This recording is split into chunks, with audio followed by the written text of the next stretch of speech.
and welcome to another of the Framlingham College Tech Talks. We're joined today by Dominika, who works in esports, and we're going to be asking, we've got our panel of students here today, going to be asking Dominika some questions in just a moment. First of all, Dominika, thank you very much for joining us.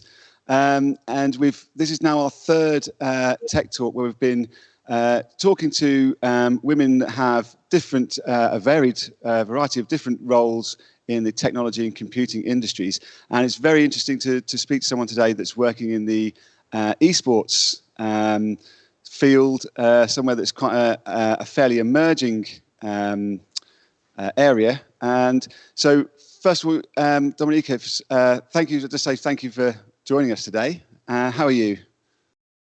I'm fine, thanks. It's the last week before I'm leaving for a big gaming conference in San Francisco, so I'm happy to start it on such a high note, speaking to you and just sharing a bit of this excitement, funneling it into talking more about what I'm doing. So yeah, happy to be here. Thanks for the invite.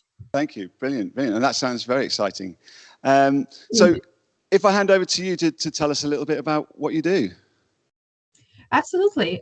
So I have a little deck here to give you a bit of a context on what I'm doing in general. And let's start with introducing myself. Just let me know if you see the deck now, everything works. Perfect. As you've mentioned, I'm working in esports, although the way to that wasn't that clear, and I'll speak to that about that in a minute. My name is Dominika Szot, and I'm based in Poland, in Warsaw, but I'm working for the company that's located in Berlin, so I divide my month in between Berlin, Germany, and Warsaw, Poland, but we operate on the global scale, and I'm a delivery manager there. What that means is that I'm the intersection of product, strategy, and also communication, helping to deliver projects that we've already been working on and identifying the business opportunities for the new things that arise and that can be identified in the broader context of the entire industry we're working with. And next to being the delivery manager at Grid, I'm also a founder of It's Her Game, which is the first organization in Central Eastern Europe to support the growth of women in gaming and esports. And yeah, just some extra things to be proud of. That thanks to It's Her Game, I was ranked 10 among the most creative people by Brief, which is the Polish media outlets, and then I became a top ambassador of the year last year for Women in Games, which is a global initiative that supports the case that it's very close to me as well.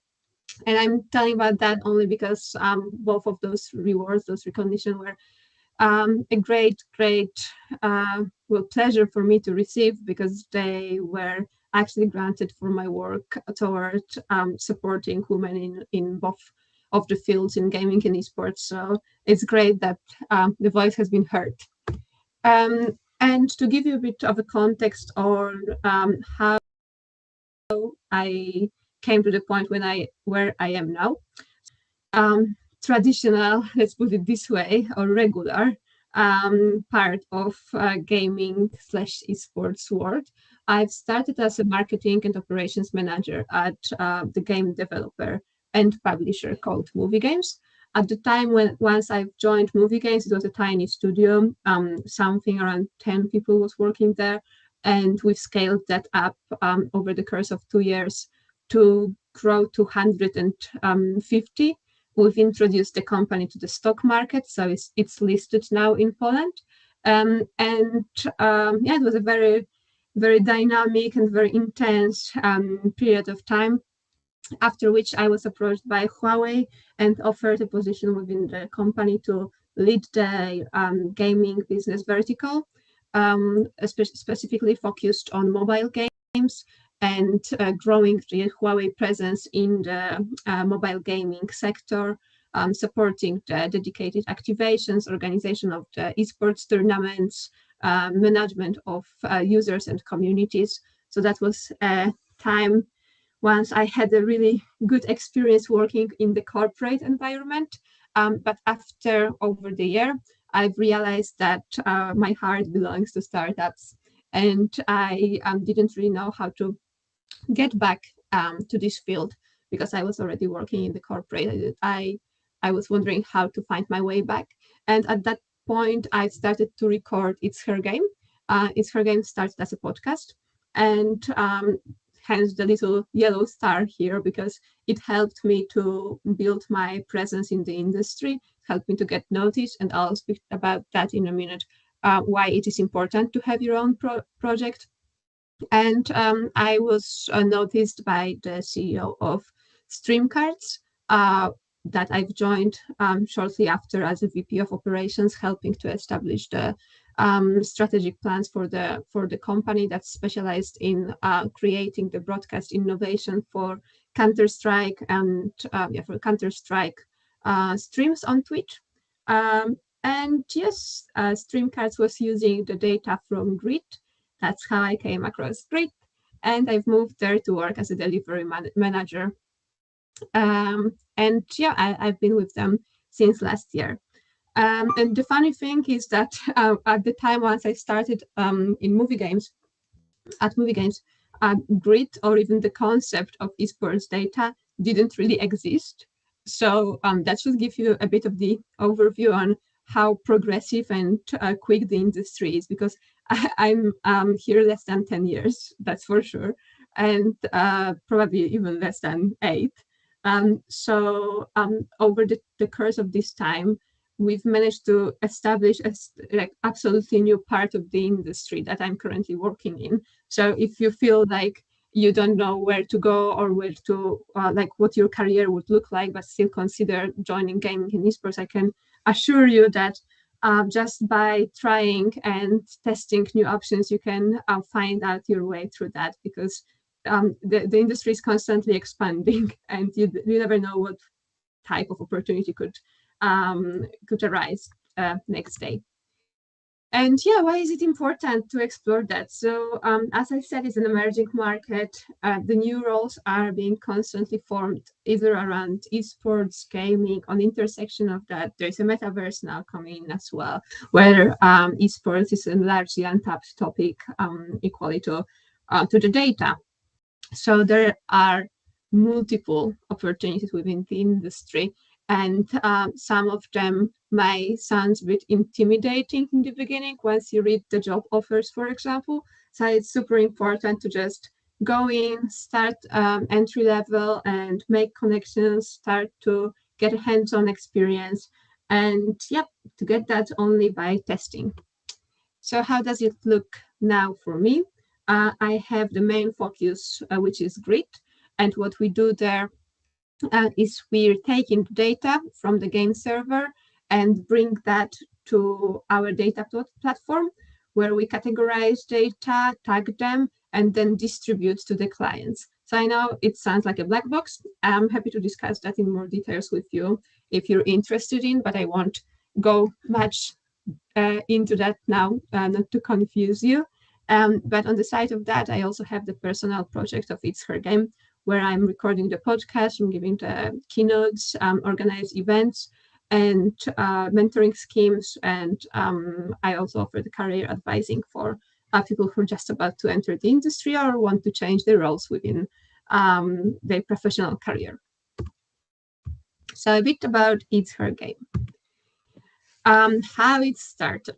So I've started to record It's Her Game from my closet. And as you can see, there are no excuses. I had a very crappy laptop at that point. I had a microphone that I borrowed from my friend. Didn't really know any software to edit the voice or like make it sound more professional. And if you listen to the very first episode of It's Her Game, you can notice that there are many, many issues with the sound, and I sound very stressed. But I think that's what's like the best, the most important learning from that is that honestly, if you want to do something, just don't let any excuses stop you, and it's better to start and improve on the way than to wait for the perfect moment, because this moment would never come. So you need to create it for yourself. And you see, I've posted this picture of me recording from the closet, and I posted it on Reddit. I mean, I posted it everywhere because I think that's super important to speak with a pride about what you're doing and just make your point. And if you really believe in your project, don't be intimidated by the initial lack of the attention, because I posted that on this Girl Gamers subreddit on Reddit, and like Reddit community is quite strict with the rules. So I considered that a really good sign that I got almost 2,000 upvotes for this one. And I think that being authentic really helps. So just push with your project. Don't wait for someone to notice you, but just create an opportunity to get noticed. And it applies to podcasts, streaming, data fueled projects, or any other types of personal projects that you'd like to develop, because eventually you'll get noticed. And that's what happened to me. I've been recording this podcast for a while, and it eventually turned into something quite significant that allowed me to work with United Nations, with Mercedes, with Forbes, with Riot, Warsaw Stock Exchange, Women in Games, Glamour. I've been awarded few really nice awards.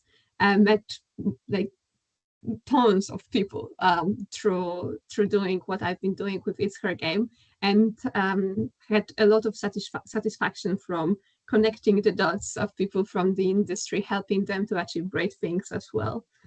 And yeah, why is that important? So as I've mentioned, I've started It's Her Game at the point of my career where I wasn't sure where I'd like to go. I was in the corporate environment that I really enjoyed, but in the same time, I thought that this is not necessarily somewhere I'd see myself staying for a long period of time. However, I didn't have much of the visibility over other roles that I'd like to switch to. And I figured that talking to people about that would be a great way to finding out what actually could be my area of interest. But just cold mailing people on LinkedIn and asking them about like, hey, what you're doing in the partnership manager's role, or what you're doing as a tournament operator or anything like that, was not ideal. Not many people got back to me. So I figured that maybe recording a podcast would be a good idea, because in this way I'd create the environment for people to talk to me about what I'd like to find out about their roles. And in the same time, it allowed me to also meet multiple people just by giving them the space to speak and to share their experience. And again, this can be applied not only to recording a podcast, but also streaming, or doing actually any of your personal projects. Identify the goals for your project, identify what we would like to achieve through doing that. For example, for me, the first part was to understand what are the opportunities within the industry. And I've managed to do that fairly quickly, because I had a chance to meet people who then recommended my podcast to themselves and recommended the guests, and the network of connections grew this way. And I think it was crucial for me to understand, to actually acquire the missing points of the industry map that I've been creating for myself over the past year.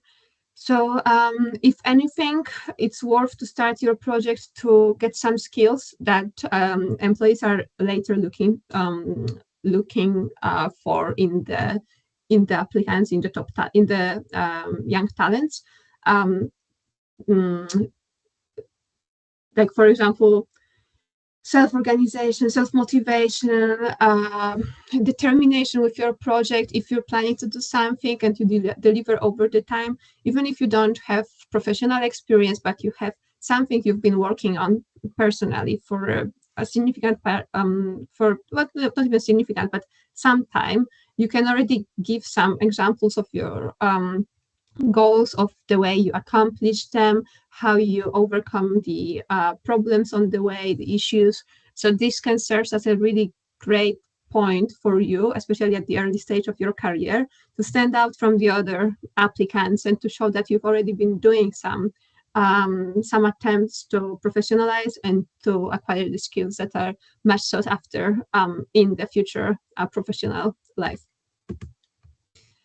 So yeah, if you want to have a go on It's Her Game, you can listen to that on Spotify. There are multiple episodes that I'd highly recommend, not only because the guests are, well, that's the first point. They're like all the women I spoke to are honestly amazing and super inspiring. But from the perspective of understanding what's available in the industry, I'd highly recommend to have a go on few episodes because I'm speaking to women who are doing really various things. Ola from PUBG, who is here, for example, she's the special effects designer, the technical designer actually. And then there is Kate, who's in charge of this creative part of creating the visuals. Ula is a performance coach. Paulina is a lead producer for Call of Duty at Activision Blizzard, and then Maria is a marketing director at Lockwood, where they're working on the metaverse. So you can have a lot of first-hand knowledge from them to understand what type of roles are available within the industry. And yeah, quickly on the grid now. So I won't bother you with much of the details, technical details on the platform, but just to walk you through the mantra that we have. So in traditional sport, there's been a lot of discussion around data for many years, and data has been used to help bookmakers make bets, make predictions, to develop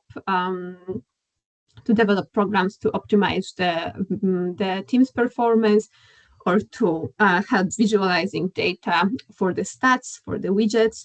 And this thing hasn't been done in esports. And only a few years back, it started to get some traction. And Grid developed a first platform that is actually dedicated to the industry, what means that we have the highest granularity and quality of the materials that we're of the input that we're actually tagging, that we're processing, and we offer the end product to the consumers that can be used across multiple use cases. And yeah, we're working with really best in the industry we work with. We play Blast or Face It from the tournament organizers part. Then we work with PUBG or Drone Champions League from the game publisher side, and with the companies such as Bet365 or Pinnacle or Gosu Gamers as our clients. Yep, it's quite a big team. We've spread it across the globe. And it's 75 people now. You can see some pictures from the events. And we have a majority of the people who are working with us are on the tech side of the company, so they're developing the actual product.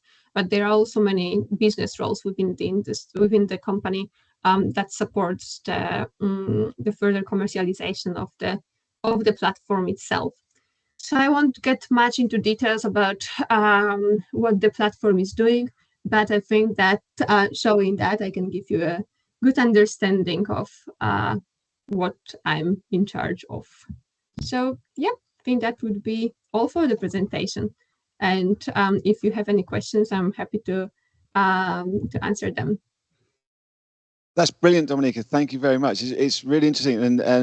And as we look at the kind of opportunities for our students and the things that they're hopefully maybe getting into the future, I think one of the key things to take from that is that the opportunities, there are things out there that we don't even know yet, job roles and parts of the industries that are emerging, like esports, which, by the time our students here are leaving school, there could be brand new job roles specifically, or even industries that we don't know about yet. So it's I think your career shows that that's something that where you're just kind of looking for the opportunities and almost creating your own opportunities as well, which is something that's really exciting. So if I hand over to our students, so it's Meg. Hi. I was just wondering what, in your current role, what you enjoy most about your typical day and what it entails and stuff. Yeah, so I won't be very original saying that I enjoy the most working with the team of people I have a chance to work with. It's truly unique to have such a group of great, not only talents, but personalities. And I think that's something that if you consider joining a company, I would advise to go and have a look, speak to people who you'd be interacting on the daily basis with, see if you have a sync, if there is the energy that you'd enjoy. Because for me, before I've joined Grit, I didn't have much of understanding what Grit is doing.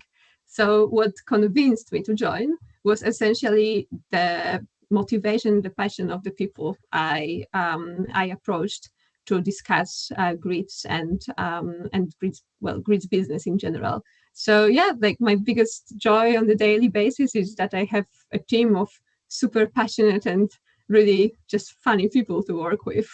And the fact that we're doing something what disrupt the industry a bit. It's a whole new sector that we're building, and yeah, it's exciting to be on the forefront of the innovation for esports. Thank you. Hi, I'm Toby. I was wondering what led you to work in esports as a career. Yeah, so as I've said, at the point so backtrack to once I was just about the university or even high school. I had this idea of joining a marketing agency, and I really wanted to work in marketing agency. I watched Mad Men. I was super focused on what's happening in the advertising industry, and that was like my go-to place. And then of course I had this amazing plan, so something has to pivot. And I, at some point, I started to work in investment fund that actually invested in the gaming company. And I was curious, what's there? Like, what is this gaming thing? I've been playing games, but didn't know what to expect from the business perspective of it. And so once I've joined, I've realized that this is a perfect intersection. Like, the gaming sits on the perfect intersection of technology and art world that I've both enjoyed since the very beginning. And I think esports was just a natural choice once I've started to become more familiar and comfortable with the industry I've been working in for a while. And I think that what led me to join esports specifically is the fact that I've understood the opportunities within that.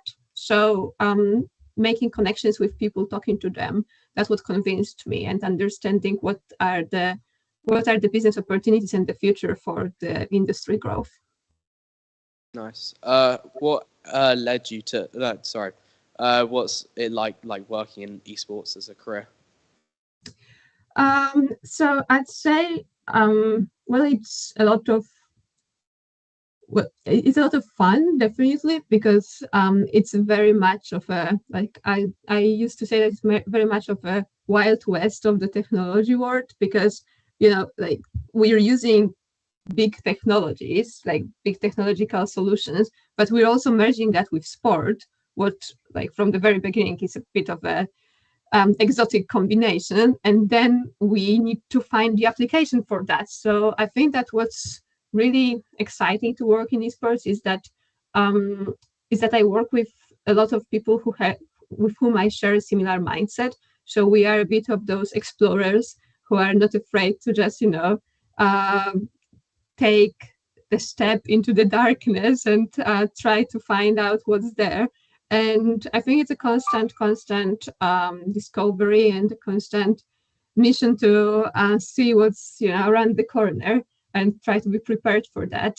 So yeah, it's a lot of fun. I mean, I don't want to sound like it's a scary place to be without the navigation or anything like that. I think it's like people I'm working with and people I'm surrounded with in the industry makes it a great place to grow and to grow personally and grow professionally. Yeah. Thank you. What challenges have you faced in your career so far, and how did you overcome them? So I think the biggest challenge was at the point when I was at Huawei. to understand what I'd like to do next, because up until that point, I was very much a person who likes to have a plan, so to have everything sorted. Like, okay, I mean, there were some, of course, like twists in the plot by the time I've reached Huawei, but I had a very good understanding of how my career looked up to this point. And then I've realized that, okay, I'm in this corporate environment, everything goes well. I really enjoy working with my team and the challenges that my job offers. But I felt that something was missing and I didn't really know what to do with that. So I think that was the lack of clarity over the future and the lack of a clear plan was the biggest challenge for me to somehow embrace this feeling and to acknowledge the fact that I might not be fully aware of everything what would happen next. And I think the way I overcome that is that I've like slightly tries to shift my perception of this situation. So to turn that from the problem and something that's overwhelming to an opportunity. And I know it sounds like, something you'd hear in the school, like, yeah, turn this problem into a positive, stuff like that. But it really works. I mean, like instantly once I figured that, okay, so I'm in the point where I can actually just start to write new chapter and, decide for myself what I'd like to do. And like, there are no expectations. I'm in a good place in my life, so I can only go better from now. And even if I change for something I might not be happy with, at least I can say that I tried. And I think that's how I overcome that, aside from changing the perspective, was to take the responsibility for my life and for my life decisions, and creating a podcast, reaching out to people, be proactive. Like instead of waiting for what the future will bring, what will come, I was the one who was deciding on what the future would hold for me. Have you faced any extra challenges as a female in a male-dominated industry, or not really?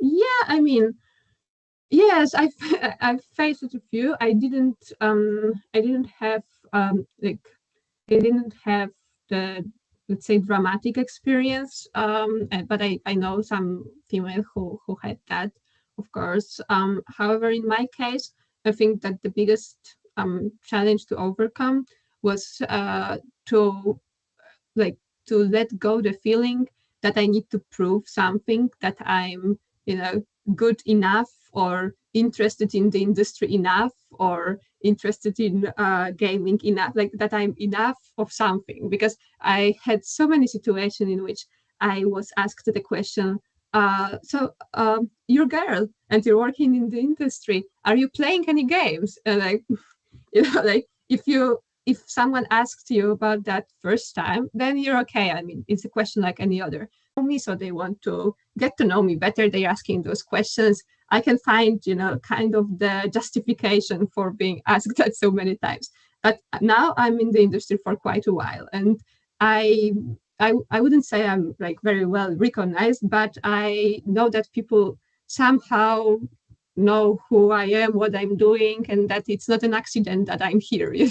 And I'm still facing these, that I'm being asked even at the last conference I was, that, so you're a girl, and how is it to work in the industry as a girl? Do you play any games, or is it just because it's a good business? And how many times you can answer to this? So I think that that's the biggest problem, that you are being challenged quite often as whether your interest is authentic and your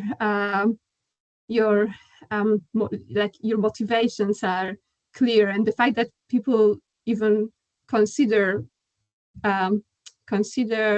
judging that a viable option is something that shouldn't exist. It should be just normal, female, male, doesn't matter. Like, if you're passionate about something and you do that, firstly, you don't need to justify yourself and your career choices and your life choices. And secondly, it's not people's job to also do that. So I think that's the biggest challenge for me. Yeah. Hello again. What would you say is like your biggest career highlight or achievement that you've accomplished on your journey?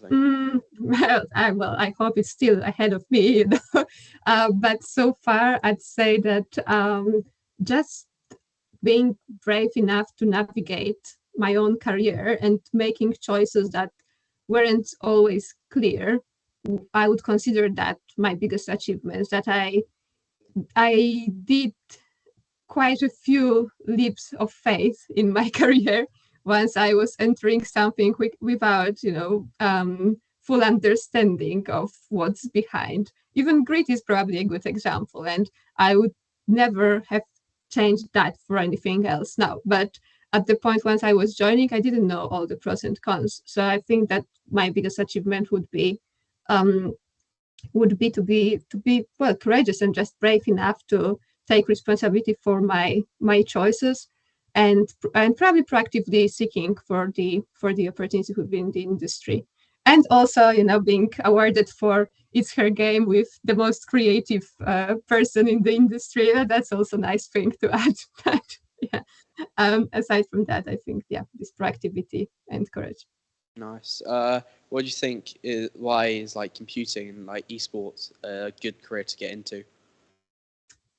Well, like I said, it's like constantly emerging markets. So we will be just expanding. And I think that the biggest potential of the industry is still ahead of us. And the fact that you can join at a fairly early stage, because it's still an early stage and will be in a few years, it's a great advantage over some well-established technological industries that exist already. That's been around for quite a while. And I think that firstly, that's probably the first thing. And the second is that it's an exciting one to be.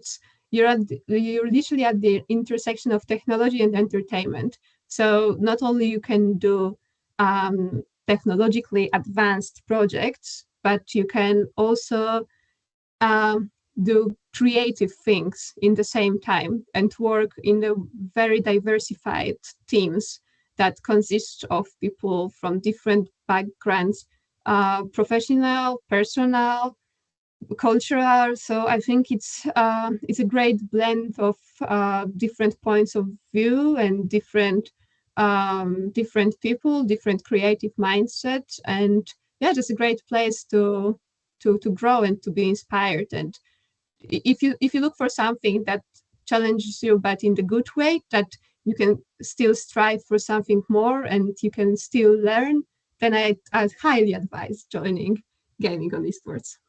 Nice. Hi. What opportunities would you say that someone looking for a career in esports should look out for, and how do you think they should prepare themselves for them? So I think, of course, well, the answer here is probably my favorite one. So it depends, because it depends on your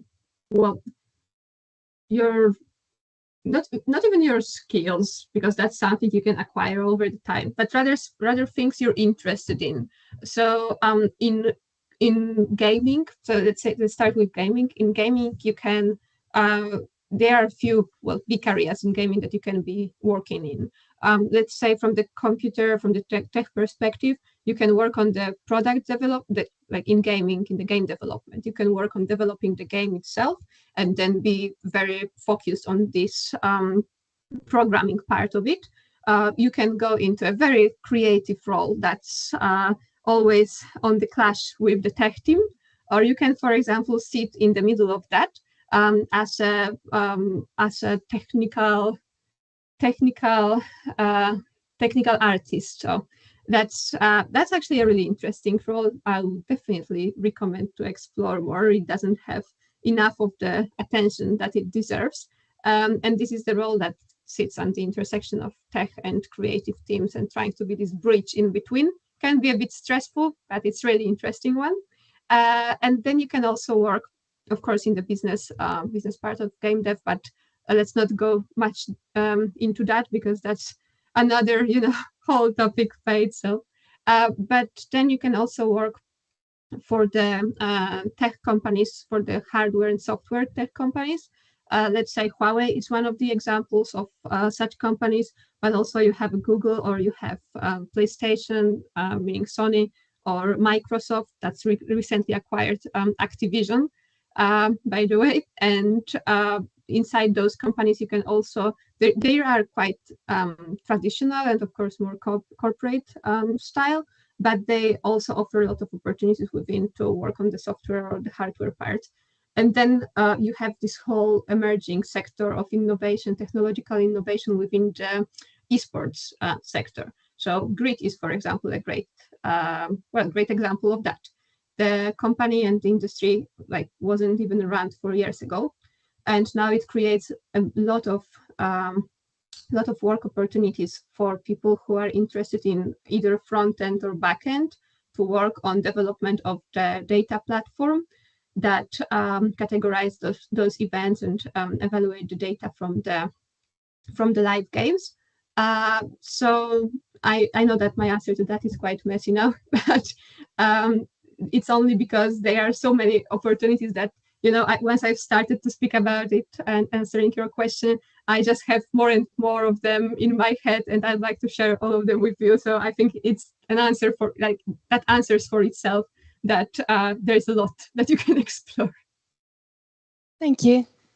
Again, what do you think? What qualities do you think are needed to be going to the technology and esports space as a career?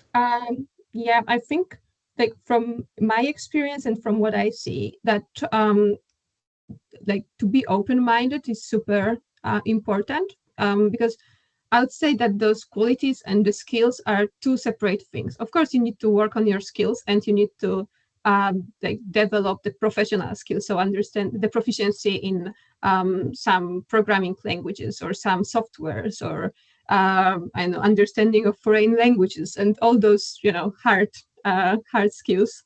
But you also have this soft skills part, and I prefer to focus on that probably. And since esports and gaming are still fairly new and, like I said, dynamic and emerging, I'd say that being open-minded is super useful, because you need to understand that you might be working on something one day, and the next day something absolutely different is required from you. So you need to have this open-mindedness, but also a bit of a distance to what you're doing, because we would all be on the mission, on the same mission of, exploring the unknown waters. So of course there would be many pivots and many changes, and people may not have all the answers. So flexibility is another one, that if you work in the team, you need to adjust to the circumstances, and you need to do it together with the team you've embarked on this adventure with. So the team spirit and the ability to work with the people is something that is very much sought after in the industry, because there is a lot of brainstorming, even in the tech teams. There is a lot of conversations, a lot of brainstorming, a lot of coming to the conclusion that you need to challenge later, and you need to face other people in the company to maybe present your own ideas and your own approach. So open-mindedness, flexibility, ability to work with the team and under pressure, and communication skills are super important. One last question from me. Was there ever a point when you were making a podcast that you sort of didn't want to do it anymore? What encouraged you to do it, continue with it? Yeah, sure. Many times like that. I mean, the fact that I'm my own boss with the podcast, let's put it this way, didn't make it any easier at the beginning, especially because I didn't have anyone to stand, next to me to say that you should be doing this. You need to release the episodes next week, and I would be, coming up with the excuses like, "No, I'm tired. I'm looking for a job," stuff like that. So yeah, there are many moments like that, and they're still there. It's like, the glossy part of me finding my place in the industry is just one part of the equation. But there were many minuses on the way before I, ended up with this positive sum. So yeah, many things like that. No problem. Thanks. Thank you. Thanks. Thank you, Dominika. That's brilliant. All your answers, I think, are very beneficial to all of our students and those that are watching and joining us online today as well. So thank you very much. Just one other question from me, a kind of personal question. We have an esports team which we've just started this year at the college. Unfortunately, it's only boys in the team at the moment, and only boys trying out. What would you say to the girls at the college about why should they get involved? First of all, it's great fun, and I think that's the most important. And I know from my own experience that girls can be very harsh on themselves and just wait for the moment when they're perfect in something to then go and speak about that outside or try your skills outside. And I think this shouldn't be a point. I mean, it shouldn't block you. It shouldn't be something that you think hold you back, because this way you would never be able to improve. And by joining now, even if you don't think that you're the best, well, that's the point of joining the team, so you can become the best, because you'll be surrounded with people with the same hobbies, with the same passion. They'll encourage you. They will make it possible for you to to learn something new, to teach them something new, and you'll have a great group of people who could eventually become your great friends for the future as well. Thank you. That's an important message. And I think, and that's the beauty of esports in many ways, is that it's something that breaks down a lot of the kind of barriers of competitive sports in other fields, or the traditional competitive sports. It doesn't matter, your physical size, your age, and your gender. Obviously, you can compete against anybody. Just a case of giving it a go, I suppose. Absolutely, yeah. Just one quick anecdote. I was at EM Katowice, which is like a massive esports event 2 weeks ago, and there was a game at the semifinals between G2 and Natus Vincere. Those are two esports teams, and Natus has players who are somehow around like 25 to 30 years old. And on the opposite side, at G2, there was a sniper, so one of the leading role in Counter-Strike. His nickname is Manzi, and he's the top talent of esports now, especially Counter-Strike. And he is a guy who is maybe 170 centimeters tall, a super, super skinny, tiny person who is smashing it in Counter-Strike, and he's incredible with what he's doing. But he is so different than the sniper on any other teams in terms of his physicality. And I think that's actually the beauty of esports. You never know who'd be the best fit for the role, and your skills are what counts, and your hard work and the team spirit of everyone that you're surrounded with. Brilliant, thank you. Well, that's around about time all we've got time for today. But thank you again very much for joining us today, Dominika, and thanks to the panel for taking part. Yeah, thank you. Thanks for the invitation, and thanks for all the questions. My fingers are crossed. You'll definitely find your way. Hopefully in esports and gaming, and I hope I'll contribute to that with today's talk. Brilliant. Thank you, Dominika. Thank you. Bye-bye. Thank you. Bye.